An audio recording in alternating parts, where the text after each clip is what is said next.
Lesson 10. Business Results Through Concentration. A successful business is not usually the result of chance. Neither is a failure the result of luck. Most failures could be determined in advance if the founders had been studied. It is not always possible to start a money making business at the start.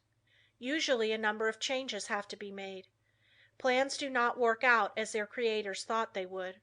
They may have to be changed a little, broadened it may be, here and there, and as you broaden your business, you broaden your power to achieve. You gain an intense and sustained desire to make your business a success.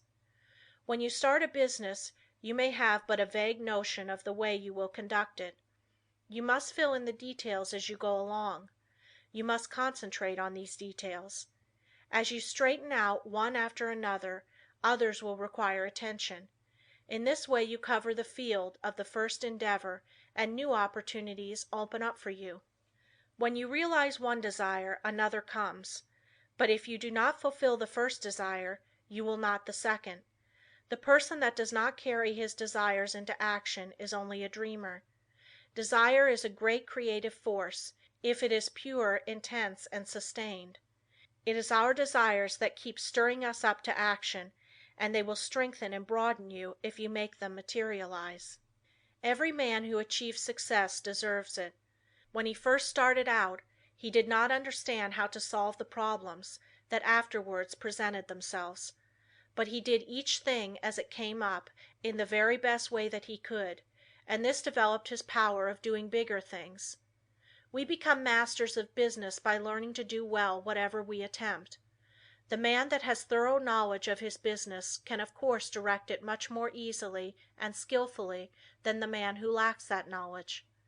The skilled business director can sit in his private office and still know accurately what is actually being done. He knows what should be done in any given time, and if it is not accomplished, he knows that his employees are not turning out the work that they should. It is then easy to apply the remedy. Business success depends on well-concentrated efforts. You must use every mental force you can muster. The more these are used, the more they increase. Therefore, the more you accomplish today, the more force you will have at your disposal with which to solve your problems tomorrow. If you are working for someone else today and wish to start in a business for yourself, think over carefully what you would like to do. Then when you have resolved what you want to do, you will be drawn towards it. There is a law that opens the way to the fulfillment of your desires. Of course, back of your desires you must put forward the necessary effort to carry out your purpose. You must use your power to put your desires into force. Once they are created and you keep up your determination to have them fulfilled, you both consciously and unconsciously work toward their materialization. Set your heart on your purpose, concentrate your thought upon it, direct your efforts with all your intelligence, and in due time you will realize your ambition. Feel yourself a success, believe you are a success, and thus put yourself in the attitude that demands recognition, and the thought current draws to you what you need to make you a success. Don't be afraid of big undertakings. Go at them with grit, and pursue methods that you think will accomplish your purpose. You may not at first meet with entire success, but aim so high that if you fall a little short, you will still have accomplished much. What others have done, you can do. You may even do what others have been unable to do. Always keep a strong desire to succeed in your mind. Be in love with your aim and work, and make them, as far as possible, square with the rule of the greatest good to the greatest number, and your life cannot be a failure. The successful business attitude must be cultivated to make the most out of your life, the attitude of expecting great things from both yourself and others. It alone will often cause men to make good, to measure up to the best that is in them. It is not the spasmodic spurts that count on a long journey, but the steady efforts. Spurts fatigue and make it hard for you to continue. Rely on your own opinion. It should be as good as anyone else's. When once you reach a conclusion, abide by it. Let there be no doubt or wavering in your judgment. If you are uncertain about every decision you make, you will be subject to harassing doubts and fears which will render your judgment of little value. The man that decides according to what he thinks right and who learns from every mistake acquires a well balanced mind that gets the best results. He gains the confidence of others. He is known as the man that knows what he wants and not as the one that is as changeable as the weather. The man of today wants to do business with the man that he can depend upon. Uncertainties in the business world are meeting with more disfavor. Reliable firms want to do business with men of known qualities, with men of firmness, judgment and reliability. So if you wish to start in business for yourself, your greatest asset, with the single exception of a sound physique, is that of a good reputation.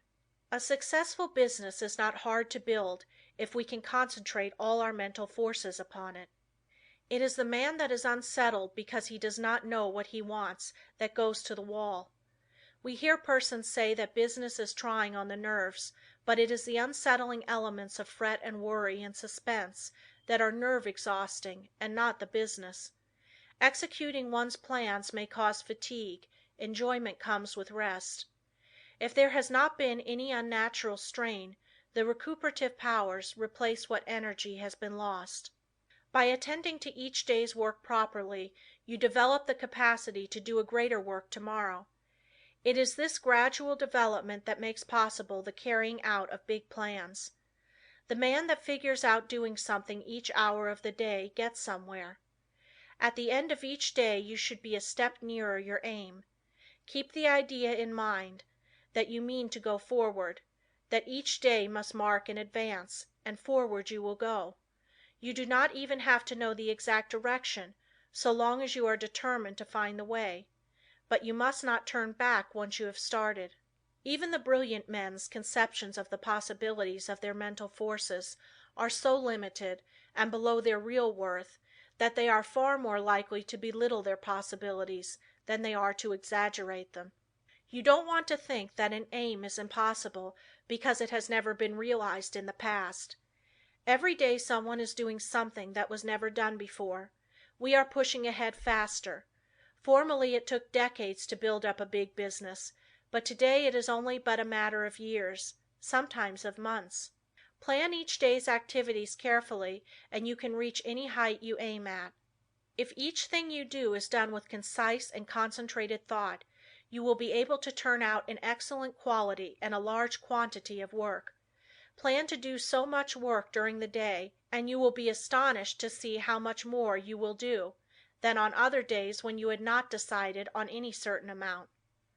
I have demonstrated that the average business working force could do the same amount of work in 6 hours that they now do in 8, without using up any more energy. Never start to accomplish anything in an indecisive, indefinite, uncertain way.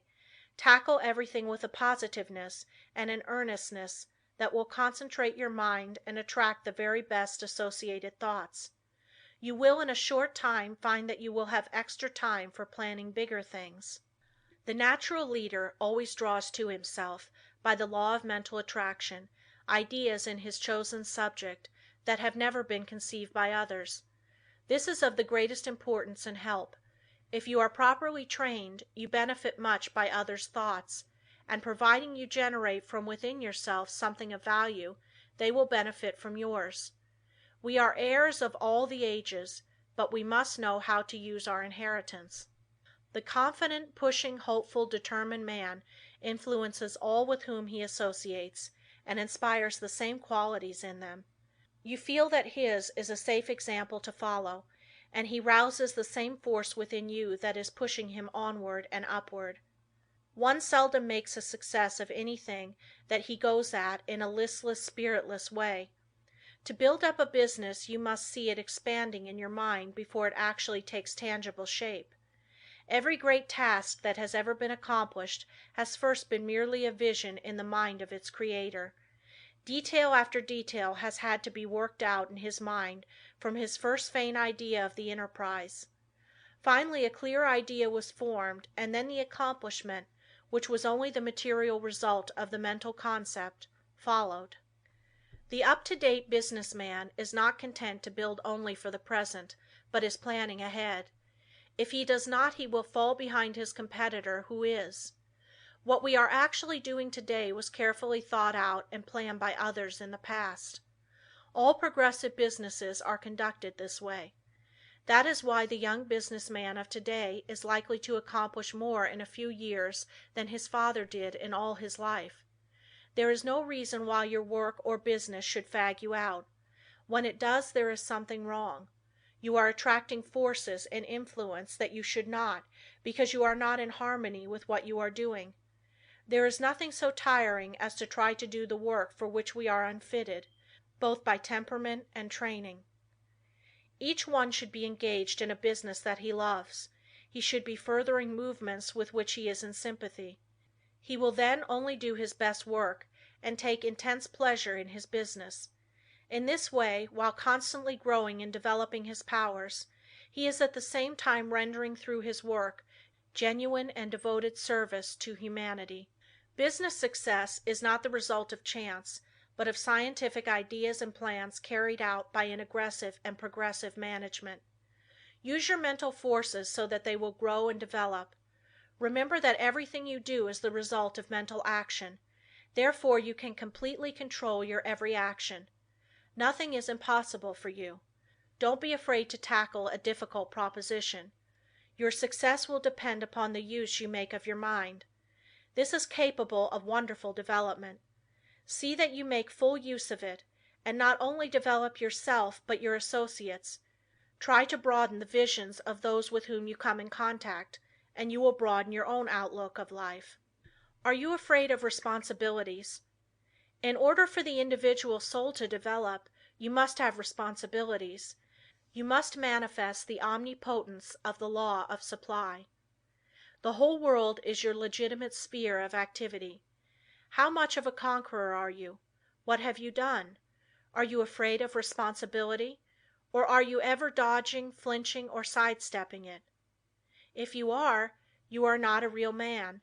Your higher self never winces. So be a man and allow the powers of the higher self to manifest, and you will find you have plenty of strength, and you will feel better when you are tackling difficult propositions. End of Lesson 10. Lesson 11. Concentrate on courage. Courage is the backbone of man. The man with courage has persistence. He states what he believes and puts it into execution.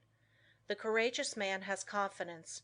He draws to himself all the moral qualities and mental forces which go to make up a strong man. Whereas the man without courage draws to himself all the qualities of a weak man, vacillation, doubt, hesitancy, and unsteadiness of purpose. You can therefore see the value of concentration on courage. It is a most vital element of success. The lack of courage creates financial as well as mental and moral difficulties. When a new problem comes, instead of looking upon it as something to be achieved, the man or woman without courage looks for reasons why it cannot be done, and failure is naturally the almost inevitable result. This is a subject well worthy of your study.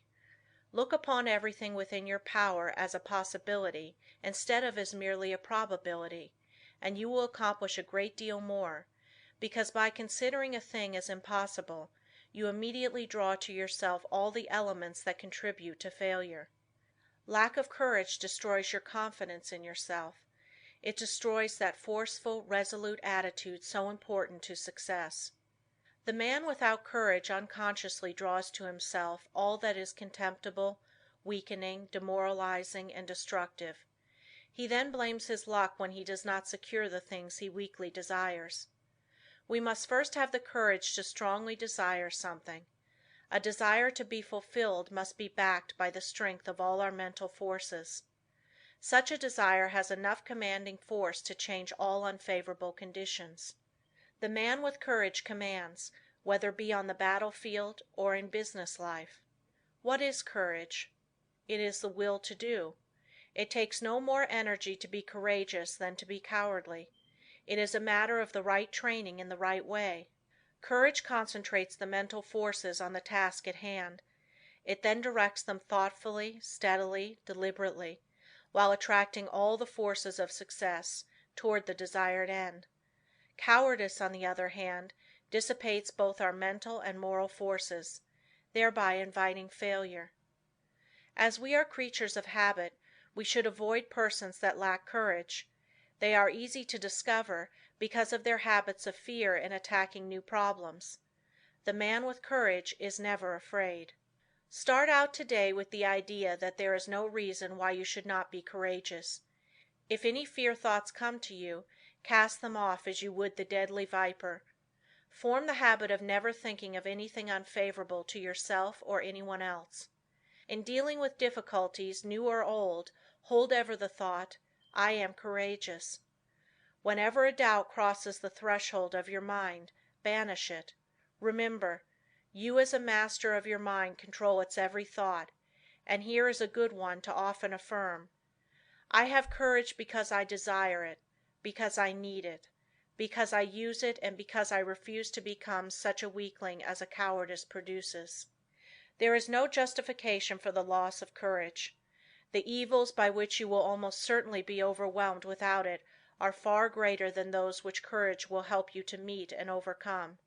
Right, then, must be the moralist who says that the only thing to fear is fear. Never let another's opinion affect you. He cannot tell you what you are able to do. He does not know what you can do with your forces.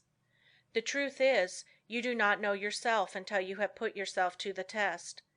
Therefore, how can someone else know? Almost all wonderful achievements have been accomplished after it has been thoroughly demonstrated that they were impossibilities. Once we understand the law, all things are possible. If they were impossibilities, we could not conceive them. Just the moment you allow someone to influence you against what you think is right, you lose that confidence in yourself that inspires courage, and carries with it all the forces which courage creates. Just the moment you begin to swerve in your plan, you begin to carry out another's thought and not your own. You become the directed and not the director. You forsake the courage and resolution of your own mind, and you therefore lack the very forces that you need to sustain and carry out your work. Instead of being self-reliant, you become timid, and this invites failure. When you permit yourself to be influenced from your plan by another, you are unable to judge as you should, because you have allowed another's influence to deprive you of your courage and determination, without absorbing any of his in return. So you are in much the same predicament as you would be in if you turned over all your worldly possessions to another without getting value received. Concentrate on just the opposite of fear, want, poverty, sickness, etc. Never doubt your own ability. You have plenty, if you will just use it. A great many men are failures because they doubt their own capacity. Instead of building up strong mental forces which would be of the greatest use to them, their fear thoughts tear them down. Fear paralyzes energy. It keeps us from attracting the forces that go to make up success. Fear is the worst enemy we have. There are few people that really know that they can accomplish much. They desire the full extent of their powers, but alas, it is only occasionally that you find a man that is aware of the great possibilities within him. When you believe with all your mind and heart and soul that you can do something, you thereby develop the courage to steadily and confidently live up to that belief. You have now gone a long way towards accomplishing it. The chances are that there will be obstacles, big and little, in your way, but resolute courage will overcome them and nothing else will.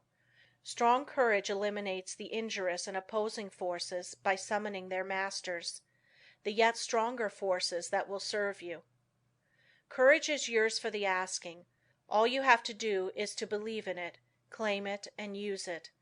To succeed in business, believe that it will be successful, assert that it is successful, and work like a beaver to make it so. Difficulties soon melt away before the courageous. One man of courage can fire with his spirit a whole army of men, whether it be military or industrial, because courage, like cowardice, is contagious. The man of courage overcomes the trials and temptations of life. He commands success. He renders sound judgment. He develops personal influence and a forceful character, and often becomes the mentor of the community which he serves. How to overcome depression and melancholia. Both of the former are harmful and make you unhappy. These are states that can be quickly overcome through concentrating more closely on the higher self, for when you do you cut off the connection with the harmful force currents. You can also drive away moods by simply choosing and fully concentrating on an agreeable subject.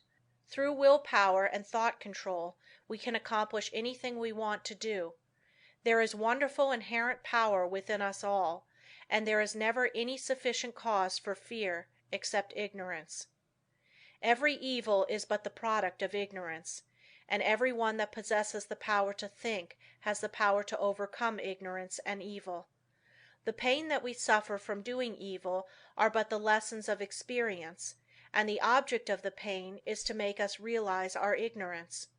When we become depressed it is evidence that our thought faculties are combining improperly, and thereby attracting the wrong force currents. All that is necessary to do is to exercise the will and concentrate upon happy subjects. I will only think of subjects worthy of my higher self and its powers. Lesson 12. Concentrate on wealth. It was never intended that man should be poor. When wealth is obtained under the proper conditions it broadens the life. Everything has its value. Everything has a good use and a bad use. The forces of mind, like wealth, can be directed either for good or evil. A little rest will recreate forces. Too much rest degenerates into laziness and brainless dreaming longings. If you acquire wealth unjustly from others you are misusing your forces, but if your wealth comes through the right sources you will be blessed. Through wealth we can do things to uplift ourselves and humanity. Wealth is many persons' goal. It therefore stimulates their endeavor. They long for it in order to dress and live in such a way as to attract friends. Without friends they would not be so particular of their surroundings. The fact is the more attractive we make ourselves and our surroundings, the more inspiring are their influences. It is not conducive to proper thought to be surrounded by conditions that are uncongenial and unpleasant. So the first step toward acquiring wealth is to surround yourself with helpful influences. To claim for yourself an environment of culture, place yourself in it and be molded by its influences. Most great men of all ages have been comparatively rich. They have made or inherited money. Without money they could not have accomplished what they did.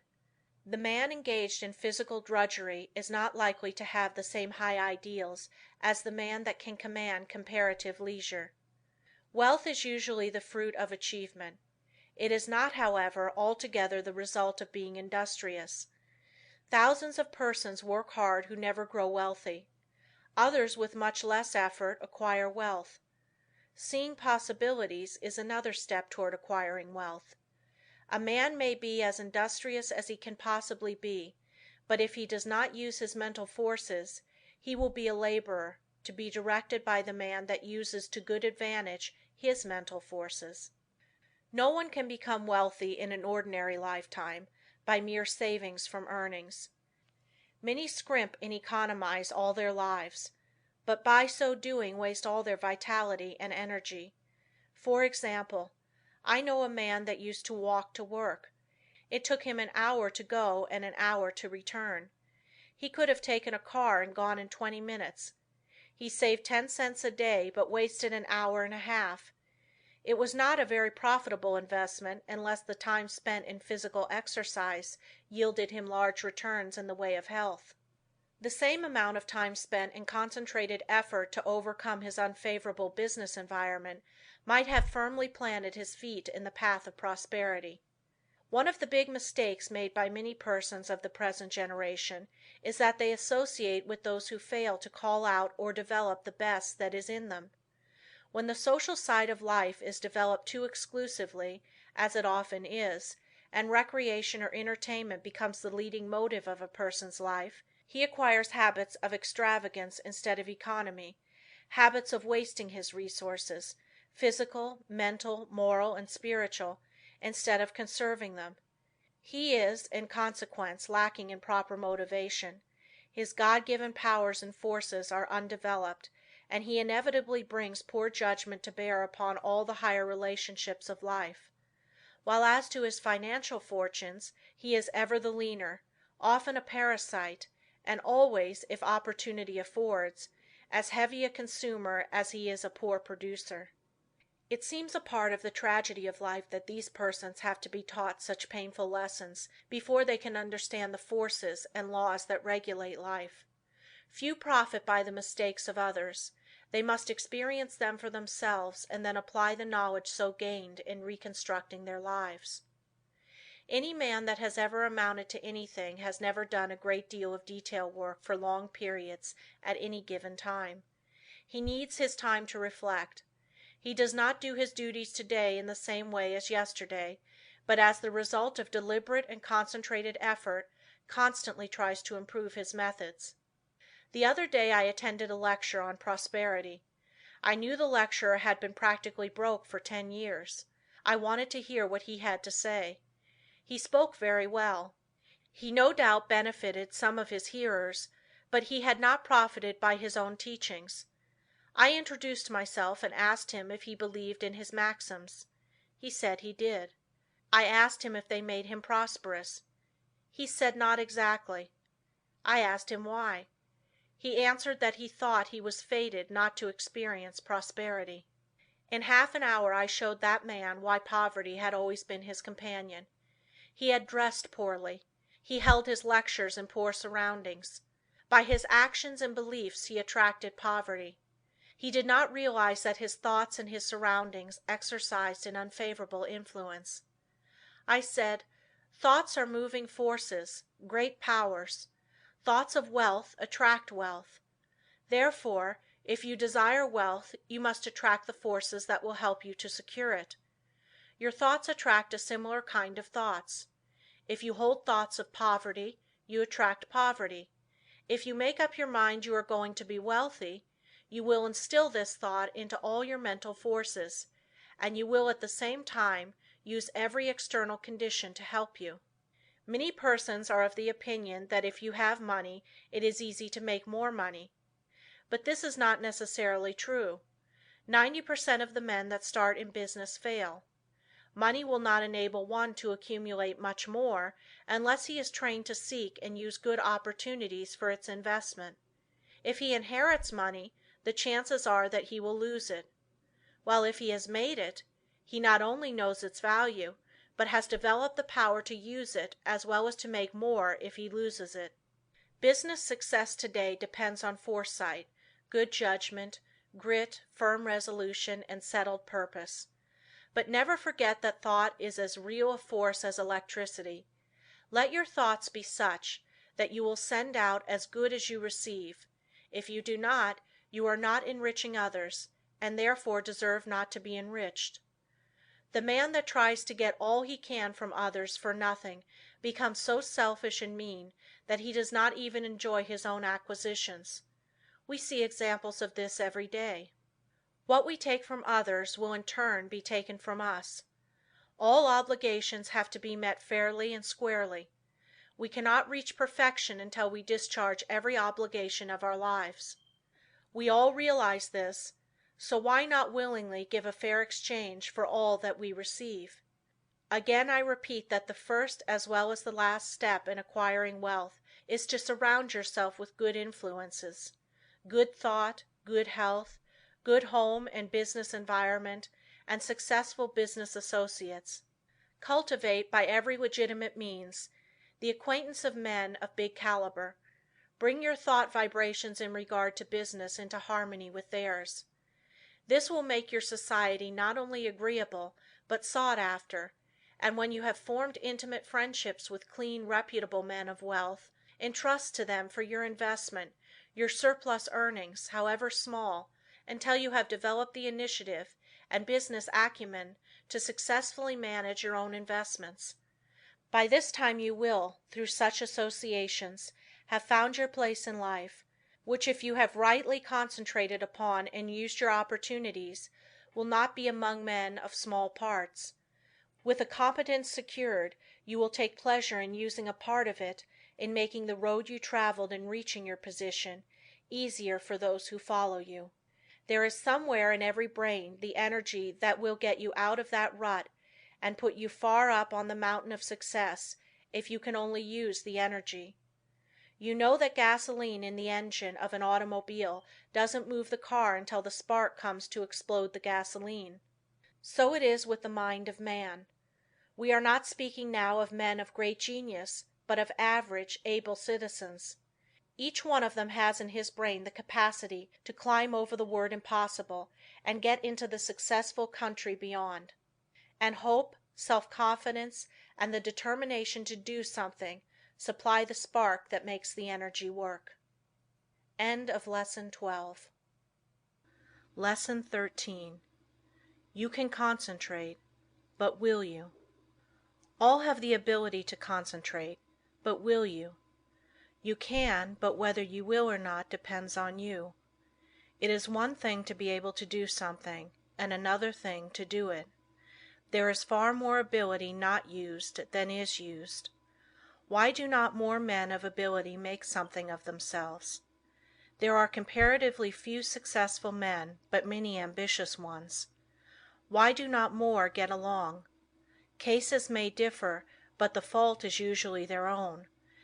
They have had chances, perhaps better ones than some others, that have made good. What would you like to do, that you are not doing? If you think you should be getting on better, why don't you? Study yourself carefully. Learn your shortcomings. Sometimes only a mere trifle keeps one from branching out and becoming a success. Discover why you have not been making good, the cause of your failure. Have you been expecting someone to lead you, or to make a way for you? If you have, concentrate on a new line of thought. There are two things absolutely necessary for success: energy and the will to succeed. Nothing can take the place of either of these. Most of us will not have an easy path to follow, so don't expect to find one. The hard knocks develop our courage and moral stamina. The persons that live in an indolent and slipshod way never have any. They have never faced conditions and therefore don't know how. The world is no better for their living. We must make favorable conditions and not expect them to shape themselves. It is not the man that says, "It can't be done," but the man that goes ahead in spite of adverse advice and shows that it can be done, that gets there today. "The Lord helps those that help themselves" is a true saying. We climb the road to success by overcoming obstacles. Stumbling blocks are but stepping stones for the man that says, "I can and I will." When we see cripples, the deaf and dumb, the blind and those with other handicaps amounting to something in the world, the able-bodied man should feel ashamed of himself, if he does not make good. There is nothing that can resist the force of perseverance. The way ahead of all of us is not clear sailing, but all hard passages can be bridged, if you just think they can and concentrate on how to do it. But if you think the obstacles are unsurmountable, you will not of course try, and even if you do, it will only be in a half-hearted way, a way that accomplishes nothing. Many men will not begin an undertaking unless they feel sure they will succeed in it. What a mistake! This would be right if we were sure of what we could and could not do, but who knows? There may be an obstruction there now that may not be there next week. There may not be an obstruction there now that will be there next week. The trouble with most persons is that just as soon as they see their way blocked, they lose courage. They forget that usually there is a way around the difficulty. It's up to you to find it. If you tackle something with little effort, when the conditions call for a big effort, you will of course not win. Tackle everything with a feeling that you will utilize all the power within you to make it a success. This is the kind of concentrated effort that succeeds. Most people are beaten before they start. They think they are going to encounter obstacles, and they look for them instead of for means to overcome them. The result is that they increase their obstacles instead of diminishing them. Have you ever undertaken something that you thought would be hard, but afterwards found it to be easy? That is the way a great many times. The things that look difficult in advance turn out to be easy of conquest when once encountered. So start out on your journey with the idea that the road is going to be clear for you, and that if it is not, you will clear the way. All men that have amounted to something have cleared their way, and they did not have the assistance that you will have today. The one great keynote of success is to do whatever you have decided on. Don't be turned from your path, but resolve that you are going to accomplish what you set out to do. Don't be frightened at a few rebuffs, for they cannot stop the man that is determined, the man that knows in his heart that success is only brought by tremendous resolution, by concentrated and whole-hearted effort. He who has a firm will, says Goethe, molds the world to himself. People do not lack strength, says Victor Hugo, they lack will. It is not so much skill that wins victories as it is activity and great determination. There is no such thing as failure for the man that does his best. No matter what you may be working at the present time, don't let this make you lose courage. The tides are continually changing, and tomorrow or some other day they will turn to your advantage if you are a willing and are an ambitious worker. There is nothing that develops you and increases your courage like work.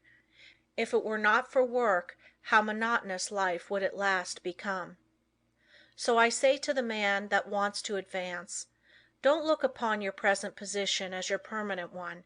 Keep your eyes open, and add those qualities to your makeup that will assist you when your opportunity comes. Be ever alert and on the watch for opportunities. Remember, we attract what we set our minds on. If we look for opportunities, we will find them. If you are the man you should be, someone is looking for you to fill a responsible position. So when he finds you, don't let your attention wander. Give it all to him. Show that you can concentrate your powers, that you have the makeup of a real man. Show no signs of fear, uncertainty or doubt. The man that is sure of himself is bound to get to the front.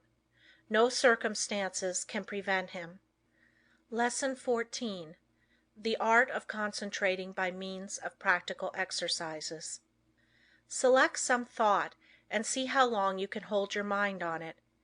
It is well to have a clock at first and keep track of the time. If you decide to think about health, you can get a great deal of good from your thinking besides developing concentration. Think of health as being the greatest blessing there is in the world. Don't let any other thought drift in. Just the moment one starts to obtrude, make it get out. Make it a daily habit of concentrating on this thought for say 10 minutes. Practice until you can hold it to the exclusion of everything else. You will find it of the greatest value to centralize your thoughts on health. Regardless of your present condition, see yourself as you would like to be and be blind to everything else. You will find it hard at first to forget your ailments, if you have any, but after a short while you can shut out these negative thoughts and see yourself as you want to be. Each time you concentrate you form a more perfect image of health, and as you come into its realization you become healthy, strong and wholesome. I want to impress upon your mind that the habit of forming mental images is of the greatest value. It has always been used by successful men of all ages, but few realize its full importance. Do you know that you are continually acting according to the images you form? If you allow yourself to mold negative images, you unconsciously build a negative disposition. You will think of poverty, weakness, disease, fear, etc. Just as surely as you think of these, will your objective life express itself in a like way. Just what we think, we will manifest in the external world. In deep concentration you become linked with the great creative spirit of the universe, and the creative energy then flows through you, vitalizing your creations into form. In deep concentration your mind becomes attuned with the infinite and registers the cosmic intelligence and receives its messages. You become so full of the cosmic energy that you are literally flooded with divine power. This is a most desired state. It is then we realize the advantages of being connected with the supra consciousness. The supra consciousness registers the higher cosmic vibrations. It is often referred to as the wireless station, the message recorded coming from the universal mind. There are very few that reach this stage of concentration. Very few even know that it is possible. They think concentration means limitation to one subject, but this deeper concentration that brings us into harmony with the Infinite is that which produces and maintains health. When you have once come in contact with your supra consciousness, you become the controller of your human thoughts. That which comes to you is higher than human thoughts. It is often spoken of as cosmic consciousness. Once it is experienced, it is never forgotten. Naturally, it requires a good deal of training to reach this state, but when you do, it becomes easier each time to do, and in the course of time you can become possessed of power which was unknown to you before. You are able to direct the expression of almost infinite power while in this deeper state of concentration. Exercises in Concentration. The rays of the sun, when focused upon an object by means of a sun glass, produce a heat many times greater than the scattered rays of the same source of light and heat. This is true of attention. Scatter it and you get but ordinary results. But center it upon one thing and you secure much better results. When you focus your attention upon an object, your every action, voluntary and involuntary, is in the direction of attaining that object. If you will focus your energies upon a thing to the exclusion of everything else, you generate the force that can bring you what you want. When you focus your thought you increase its strength. The exercises that follow are tedious and monotonous, but useful. If you will persist in them you will find they are very valuable, as they increase your powers of concentration. Before proceeding with the exercises, I will answer a question that just comes to me. This person says after he works all day he is too tired to practice any exercise. But this is not true. We will say he comes home all tired out, eats his supper and sits down to rest. If his work has been mental, the thought which has been occupying his mind returns to him, and this prevents him from securing the rest he needs. It is an admitted fact that certain thoughts call into operation a certain set of brain cells. The other cells, of course, are not busy at that time and are rested. Now if you take up something that is just different from what you have been doing during the day, you will use the cells that have not done anything and give those that have had work to do a rest. So you should regulate the evenings that you have and call forth an entirely different line of thought so as not to use the cells which you have tired out during the day. If you will center your attention on a new thought, you relieve the old cells from vibrating with excitement and they get their needed rest. The other cells that have been idle all day want to work, and you will find you can enjoy your evenings while securing needed rest. Once you have learned to master your thoughts, you will be able to change them just as easily as you change your clothes. Remember, the real requisite of centering is to be able to shut out outside thoughts, anything foreign to the subject. Now in order to control your intention, first gain control over the body. This must be brought under direct control of the mind under the control of the will. Your will is strong enough to do anything you wish, but you must realize that it is. The mind can be greatly strengthened by being brought under the direct influence of the will. When the mind is properly strengthened by the impulse of the will, it becomes a powerful transmitter of thought, because it has more force. The best time to concentrate is after reading something that is inspiring, as you are then mentally and spiritually exalted in the desired realm. Then is the time you are ready for deep concentration. If you are in your room first, see that your windows are up and the air is good. Lie down flat on your bed without a pillow. See that every muscle is relaxed. Now breathe slowly. filling the lungs comfortably full of fresh air. Hold this as long as you can without straining yourself. Then exhale slowly. Exhale in an easy, rhythmic way. Breathe this way for 5 minutes, letting the divine breath flow through you, which will cleanse and rejuvenate every cell of brain and body. You are then ready to proceed. Now think how quiet and relaxed you are. You can become enthusiastic over your condition. Just think of yourself as getting ready to receive knowledge that is far greater than you have ever received before.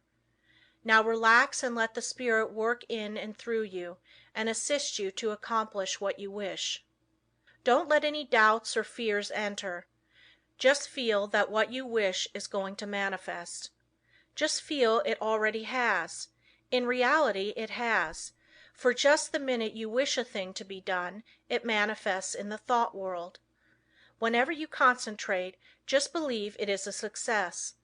Keep up this feeling and allow nothing to interfere, and soon you will find you have become the master of concentration.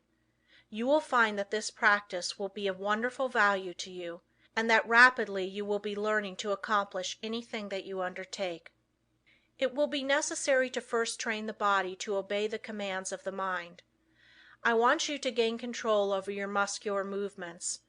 The following exercise is especially good in assisting you to acquire perfect control of the muscles. Exercise 1. Sit in a comfortable chair and see how still you can keep. This is not as easy as it seems. You will have to center your attention on sitting still. Watch and see that you are not making any involuntary muscular movements. By a little practice you will find you are able to sit still without a movement of the muscles for 15 minutes. At first I advise sitting in a relaxed position for 5 minutes. After you are able to keep perfectly still, increase the time to 10 minutes and then to 15. This is as long as it is necessary. But never strain yourself to keep still. You must be relaxed completely. You will find this habit of relaxing is very good. Exercise 2. Sit in a chair with your head up and your chin out, shoulders back. Raise your right arm until it is on the level with your shoulder, pointing to your right. Look around with head only, and fix your gaze on your fingers, and keep the arm perfectly still for 1 minute. Do the same exercise with left arm. When you are able to keep the arm perfectly steady, increase the time until you are able to do this 5 minutes with each arm. Turn the palm of the hand downward when it is outstretched, as this is the easiest position. If you will keep your eyes fixed on the tips of your fingers, you will be able to tell if you are keeping your arm perfectly still. Exercise 3. Fill a small glass of water and grasp it by the fingers. Put the arm directly in front of you. Now fix the eyes upon the glass and try to keep the arm so steady that no movement will be noticeable. Do this first for 1 moment and then increase it to 5. Do the exercise with first one arm and then the other.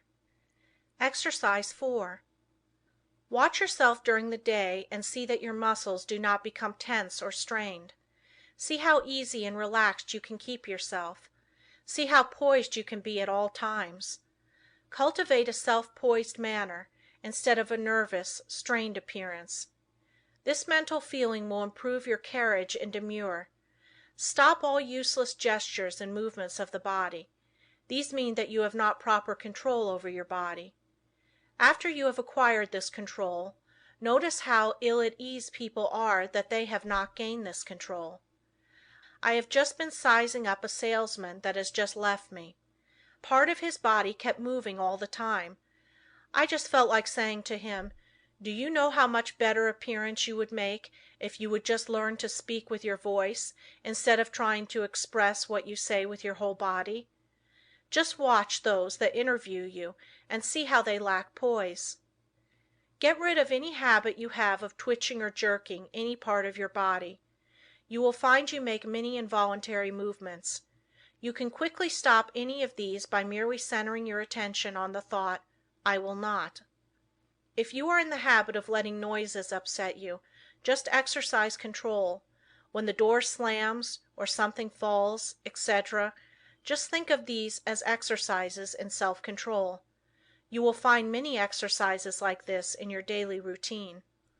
The purpose of the above exercises is to gain control over the involuntary muscular movement, making your actions entirely voluntary. The following exercises are arranged to bring your voluntary muscles under the control of the will, so that your mental forces may control your muscular movements. Exercise 5. Move your chair up to a table, placing your hands upon it, clenching the fists, keeping the back of the hand on the table, and the thumb doubled over the fingers. Now fix your gaze upon the fist for a while, then gradually extend the thumb, keeping your whole attention fixed upon the act, just as if it was a matter of great importance. Then gradually extend your first finger, then your second, and so on, until you open the rest. Then reverse the process, closing first, the last one opened, and then the rest, and finally you will have the fist again in the original position with the thumb closed over the finger. Do this exercise with the left hand. Keep up this exercise first with one hand and then the other until you have done it 5 times with each hand. In a few days you can increase it to 10 times. The chances are that the above exercises will at first make you tired, but it is important for you to practice these monotonous exercises so you can train your attention. It also gives you control over your muscular movement. The attention, of course, must be kept closely on each movement of the hand. If it is not, you will of course lose the value of the exercise. Exercise 6. Put the right hand on knee, both fingers and thumb closed, except the first finger, which points out in front of you. Then move the finger slowly from side to side, keeping the attention fixed upon the end of the finger. You can make up a variety of exercises like these. It is good training to plan out different ones. The main point you should keep in mind is that the exercise should be simple and that the attention should be firmly fixed upon the moving part of the body. You will find your attention will not want to be controlled and will try to drift to something more interesting. This is just where these exercises are of value, and you must control your attention and see it is held in the right place and does not wander away. You may think these exercises very simple and of no value, but I promise you in a short time you will notice that you have a much better control over your muscular movements, carriage and demeanor, and that you will find that you have greatly improved your power of attention and can center your thoughts on what you do, which of course will be very valuable. No matter what you may be doing, imagine that it is your chief object in life. Imagine that you are not interested in anything else in the world but what you are doing. Do not let your attention get away from the work you are at. Your attention will no doubt be rebellious, but control it and do not let it control you. When once you conquer the rebellious attention, you have achieved a greater victory than you can realize at the time. Many times afterwards you will be thankful you have learned to concentrate your closest attention upon the object at hand. Let no day go by without practicing concentrating on some familiar object that is uninteresting. Never choose an interesting object, as it requires less attention. The less interesting it is, the better the exercise will it be. After a little practice you will find you can center your attention on uninteresting subjects at will. The person that can concentrate can gain full control over his body and mind and be the master of his inclinations, not their slave. When you can control yourself, you can control others. You can develop a will that will make you a giant compared with the man that lacks willpower. Try out your willpower in different ways until you have it under such control that as soon as you decide to do a thing, you go ahead and do it. Never be satisfied with the "I did fairly well" spirit, but put forward your best efforts. Be satisfied with nothing else. When you have gained this, you are the man you were intended to be. Exercise 7. Concentration increases the sense of smell. When you take a walk, or drive in the country, or pass a flower garden, Concentrate on the odor of flowers and plants. See how many different kinds you can detect. Then choose one particular kind and try to sense only this. You will find that this strongly intensifies the sense of smell. The differentiation requires, however, a particularly attentive attitude. When sense of smell is being developed, you should not only shut out from the mind every thought but that of odor, but you should also shut out cognizance of every odor save that upon which your mind, for the time, is concentrated. You can find plenty of opportunity for exercises for developing the sense of smell. When you are out in the air, be on the alert for the different odors.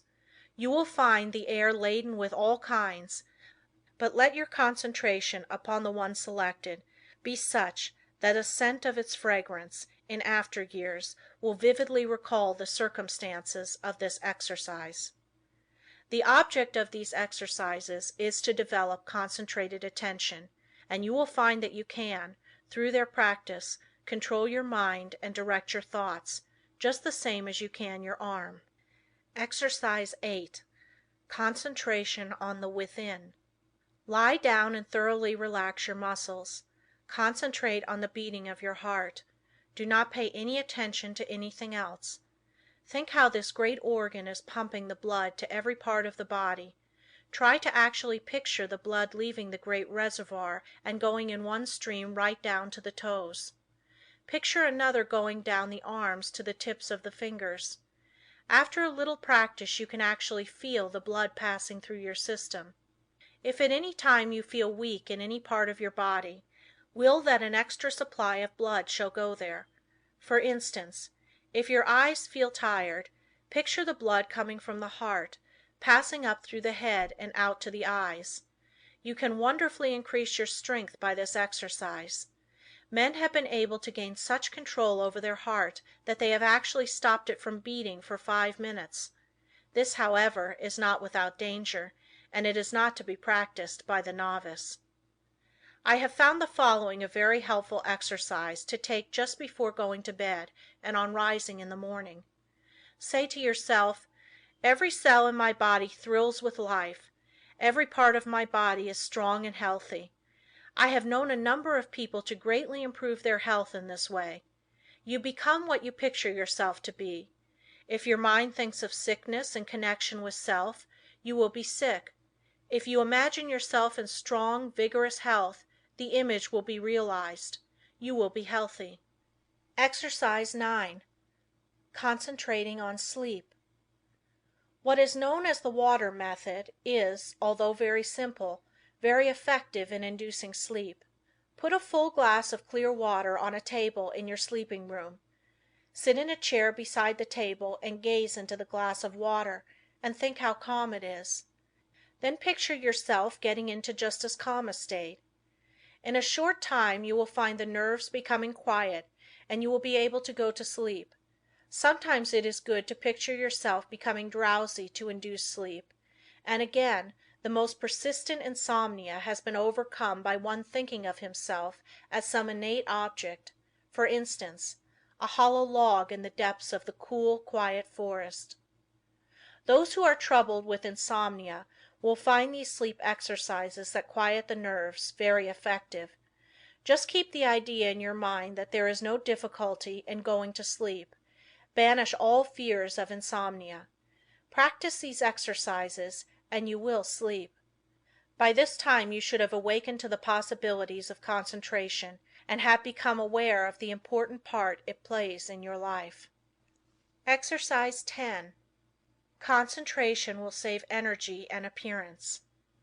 Watch yourself and see if you are not in the habit of moving your hands, thumping something with your fingers, or twirling your mustache. Some have the habit of keeping their feet going, as for instance, tapping them on the floor. Practice standing before a mirror and see if you are in the habit of frowning or causing wrinkles to appear in the forehead. Watch others and see how they needlessly twist their faces in talking. Any movement of the face that causes the skin to wrinkle will eventually cause a permanent wrinkle. As the face is like a piece of silk, you can make a fold in it a number of times, and it will straighten out of itself, but if you continue to make a fold in it, it will in time be impossible to remove it. By concentration you can stop the worry habit. If you are in the habit of worrying over the merest trifles, just concentrate on this a few minutes and see how needless it is. If you are also in the habit of becoming irritable or nervous at the least little thing, check yourself instantly when you feel yourself becoming so, start to breathe deeply, say, "I will not be so weak. I am a master of myself," and you will quickly overcome your condition. Exercise 11. By concentration you can control your temper. If you are one of those that flare up at the slightest provocation and never try to control yourself, just think this over a minute. Does it do you any good? Do you gain anything by it? Doesn't it put you out of poise for some time? Don't you know that this grows on you and will eventually make you despised by all that have any dealings with you? Everyone makes mistakes, and instead of becoming angry at their perpetrators, just say to them, "Be more careful next time." This thought will be impressed on them, and they will be more careful. But if you continually complain about their making a mistake, the thought of a mistake is impressed on them, and they will be more likely to make mistakes in the future. All lack of self-control can be conquered, if you will but learn to concentrate. Many of you that read this may think you are not guilty of either of these faults, but if you will carefully watch yourself you will probably find that you are, and if this is so, you will be greatly helped by repeating this affirmation each morning. I am going to try today not to make a useless gesture, or to worry over trifles, or become nervous or irritable. I intend to be calm, and in no difference what may be the circumstances, I will control myself. Henceforth I resolve to be free from all signs that show lack of self-control. At night quickly review your actions during the day and see how fully you realized your aim. At first you will, of course, have to plead guilty of violation a few times, but keep on, and you will soon find that you can live up to your ideal. After you have once gained self-control, however, don't relinquish it. For some time it will still be necessary to repeat the affirmation in the morning and square your conduct with it in the evening.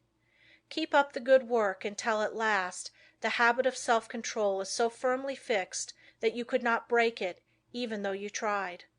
I have had many persons tell me that this affirmation and daily review made a wonderful difference in their lives.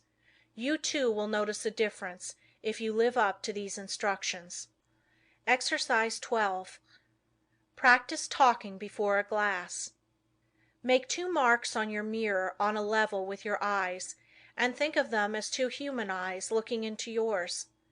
Your eyes will probably blink a little at first. Do not move your head, but stand erect. Concentrate all your thoughts on keeping your head perfectly still. Do not let another thought come into your mind. Then, still keeping the head, eyes and body still, think that you look like a reliable man or woman should, like a person that anyone would have confidence in. Do not let your appearance be such as to justify the remark, "I don't like his appearance. I don't believe he can be trusted." While standing before the mirror practice deep breathing. See that there is plenty of fresh air in the room and that you are literally feasting on it. You will find that, as it permeates every cell, your timidity will disappear. It has been replaced by a sense of peace and power. The one that stands up like a man and has control over the muscles of his face and eyes always commands attention. In his conversation he can better impress those with whom he comes in contact.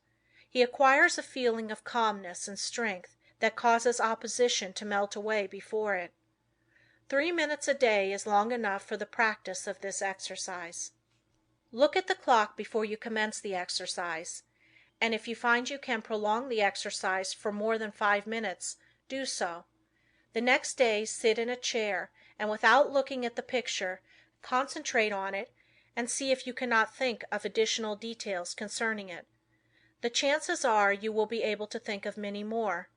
It might be well for you to write down all you thought of the first day, and then add to the list each new discovery. You will find that this is a very excellent exercise in concentration. Exercise 13. The control of sensations. Think how you would feel if you were cool, then think how you would feel if you were cold. Again, how would you feel if it were freezing? In this state you would be shivering all over. Now think of just the opposite conditions. Construct such a vivid image of heat that you are able to experience the sensation of heat even in the coldest atmosphere. It is possible to train your imagination until you do this, and it can then be turned to practical account in making undesirable conditions bearable. You can think of many very good exercises like this. For instance, if you feel yourself getting hungry or thirsty, and for any reason you do not wish to eat, do not think of how hungry or thirsty you are, but just visualize yourself as finishing a hearty meal. Again, when you experience pain, do not increase it by thinking about it, but do something to divert your attention, and the pain will seem to decrease. If you will start practicing along this line systematically, you will soon gain a wonderful control over the things that affect your physical comfort. Exercise 14. The Eastern way of concentrating. Sit in a chair with a high back in upright position. Press one finger against the right nostril. Now take a long, deep breath, drawing the breath in gently as you count 10. Then expel the breath through the right nostril as you count 10. Repeat this exercise with the opposite nostril. This exercise should be done at least 20 times at each sitting. Exercise 15. Controlling desires. Desire, which is one of the hardest forces to control, will furnish you with excellent exercises in concentration. It seems natural to want to tell others what you know, but by learning to control these desires you can wonderfully strengthen your powers of concentration. Remember, you have all that you can do to attend to your own business. Do not waste your time in thinking of others or in gossiping about them. If from your own observation you learn something about another person that is detrimental, keep it to yourself. Your opinion may afterwards turn out to be wrong anyway, but whether right or wrong, you have strengthened your will by controlling your desire to communicate your views. If you hear good news, resist the desire to tell it to the first person you meet, and you will be benefited thereby. It will require the concentration of all your powers of resistance to prohibit the desire to tell. After you feel that you have complete control over your desires, you can then tell your news. But you must be able to suppress the desire to communicate the news until you are fully ready to tell it. Persons that do not possess this power of control over desires are apt to tell things that they should not, thereby often involving both themselves and others in needless trouble. If you are in the habit of getting excited when you hear unpleasant news, just control yourself and receive it without any exclamation of surprise. Say to yourself, "Nothing is going to cause me to lose my self-control." You will find from experience that this self-control will be worth much to you in business. You will be looked upon as a cool-headed business man, and this in time becomes a valuable business asset. Of course, circumstances alter cases. At times it is necessary to become enthused. But be ever on the lookout for opportunities for the practice of self-control. He that ruleth his spirit is greater than he that ruleth a city. Exercise 16. When you read. No one can think without first concentrating his thoughts on the subject in hand. Every man and woman should train himself to think clearly. An excellent exercise is to read some short story and then write just an abridged statement. Read an article in a newspaper and see how in a few words you can express it. Reading an article to get only the essentials requires the closest concentration. If you are unable to write out what you read, you will know you are weak in concentration. Instead of writing it out, you can express it orally if you wish. Go to your room and deliver it as if you were talking to someone. You will find exercises like this of the greatest value in developing concentration and learning to think. After you have practiced a number of these simple exercises, read a book for 20 minutes and then write down what you have read. The chances are that first you will not remember very many details, but with a little practice you will be able to write a very good account of what you have read. The closer the concentration, the more accurate the account will be. It is a good idea when time is limited to read only a short sentence and then try to write it down word for word. When you are able to do this, read 2 or more sentences and treat similarly. The practice will produce very good results if you keep it up until the habit is fixed. If you will just utilize your spare time in practicing exercises like those suggested, you can gain wonderful powers of concentration. You will find that in order to remember every word in a sentence, you must keep out every thought but that which you wish to remember, and this power of inhibition alone will more than compensate for the trouble of the exercise. Of course, success in all of the above depends largely upon cultivating, through the closest concentration, the power to image or picture what you read, upon the power, as one writer expresses it, of letting the mountains of which we hear loom before us, and the rivers of which we read roll at our feet. Exercise 17. Concentration overcomes bad habits. If you have a habit that you want to get rid of, shut your eyes and imagine that your real self is standing before you. Now try the power of affirmation. Say to yourself, "You are not a weakling. You can stop this habit if you want to. This habit is bad and you want to break it." Just imagine that you are someone else giving this advice. This is a very valuable practice. You, in time, see yourself as others see you. The habit loses its power over you and you are free. If you will just form the mental image of controlling yourself as another person might, you will take a delight in breaking bad habits. I have known a number of men to break themselves of drinking in this way. Exercise 18. Watch concentration. Sit in a chair and place a clock with the second hand on the table. Follow the second hand with your eyes as it goes around. Keep this up for 5 minutes, thinking of nothing else but the second hand. This is a very good exercise when you only have a few minutes to spare, if you are able to keep every other thought in the stream of consciousness subordinate to it. As there is little that is particularly interesting about the second hand, it is hard to do this, but in the extra effort of will power required to make it successful lies its value. Always try to keep as still as possible during these exercises. In this way you gain control over nerves, and this quieting effect is very good for them. Exercise 19. Faith concentration. A belief in the power to concentrate is of course very important. I purposely did not put this exercise in the beginning where it naturally belongs, because I wanted you to know that you could learn to concentrate. If you have practiced the above exercises, you have now developed this concentration power to a considerable extent, and therefore you have faith in the power of concentration, but you can still become a much stronger believer in it. We will say that you have some desire or wish you want fulfilled, or that you need some special advice. You first clearly picture what is wanted, and then you concentrate on getting it. Have absolute faith that your desires will be realized. Believe that it will, according to your belief, be fulfilled. Never, at this time, attempt to analyze the belief. You don't care anything about the whys and wherefores. You want to gain the thing you desire, and if you concentrate on it in the right way, you will get it. A caution. Never think you will not succeed, but picture what is wanted as already yours, and yours it surely will be.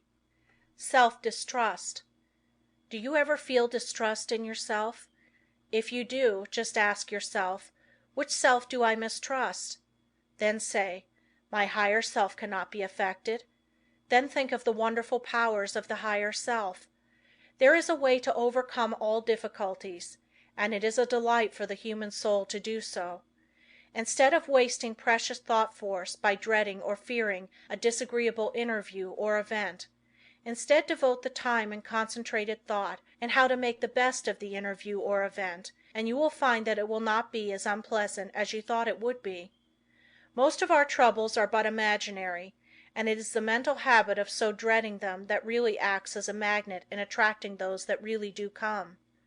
Your evil circumstances are created or attracted by your own negative fears and wrong thoughts, and are a means of teaching you to triumph over all evils by discovering that which is inherent within yourself. You will find it helpful in overcoming self distrust to stop and think, why are you concentrating your forces, and by so doing you become more closely attached to the higher self, which never distrusts. End of Lesson 14.